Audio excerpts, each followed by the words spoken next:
also decided ukuthi we are going to put together toiletry hampers for those that are in need. Yes. Wow. So the package will have toiletries, when I insipho, toothbrushes, ipaslapi. We will have toothpaste. We will have sanitary pads because amantombazana ayahlupheka vele nje. They struggle so much with sanitary pads. Ake ngibuze ke singakayi kude ima giveaway la sizowenzela abantwana babentazana namkha senzela nje bokho abentazana ama-gender wonke. No, siyenzela predominantly amantombazana because of the sanitary pads. However, we are not locking out abobhuti.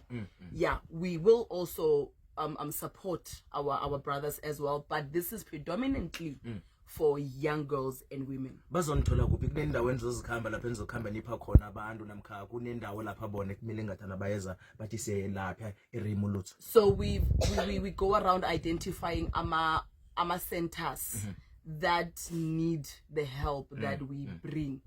So we go to different centers.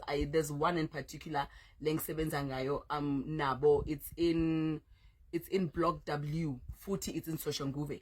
I've worked with them a couple of times, and you know, it's sort of my second home. Yeah. So Nkala Vele Ngabo, and then I will move on to other places to help. Sibuya nawe Express Lane 3 to 6.